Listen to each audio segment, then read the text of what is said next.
this segment, I want to talk to you about driver rotation. Driver rotation is one of the elements of timing your sewing machine. And this particular process is a very important thing to understand because if the driver is not set properly, the machine just won't sew. You're going to end up with skip stitches or no stitches at all. So if you've tried setting the needle bar height, you've changed the needle, you've tried looking at and polishing burrs on the cap spring, and you still are not having any luck sewing, it's time to look at the driver rotation.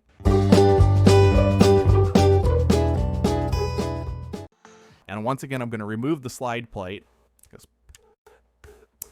and set it aside so you can see a little bit better. Remove our bobbin case, as we've seen many times.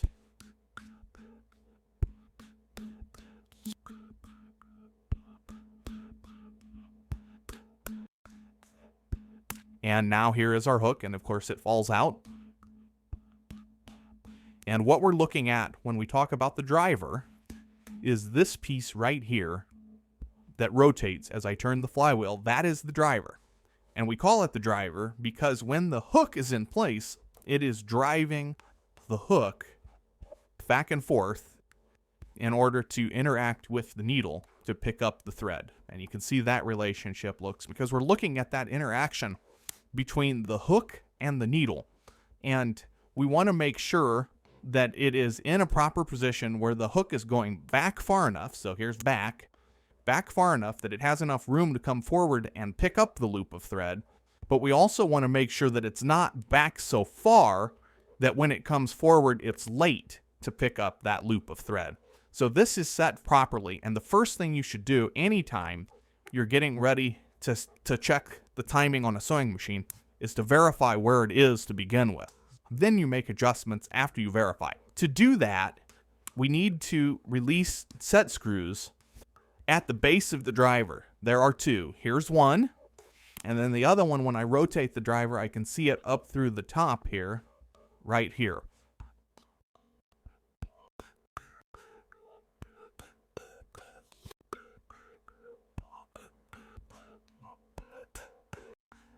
So now the driver is loose, and I should be able to now actually move the driver counterclockwise by hand and set it so that we can see what it looks like. So I've moved it counterclockwise.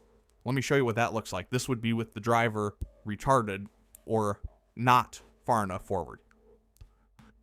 So I'm going to put my hook back in.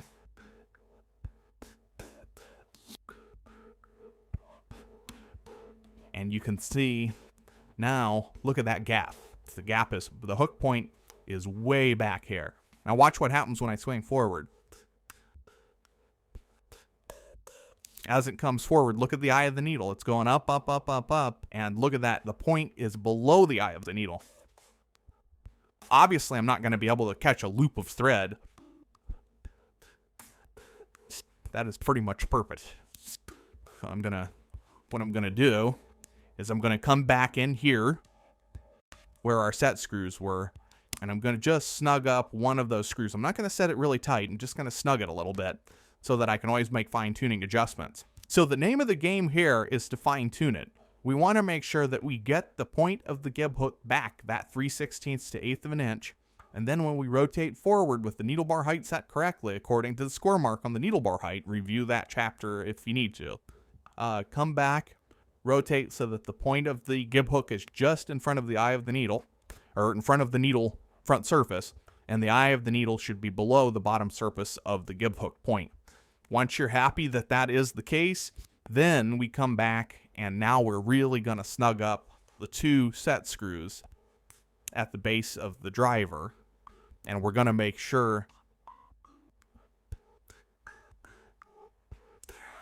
everything looks dead.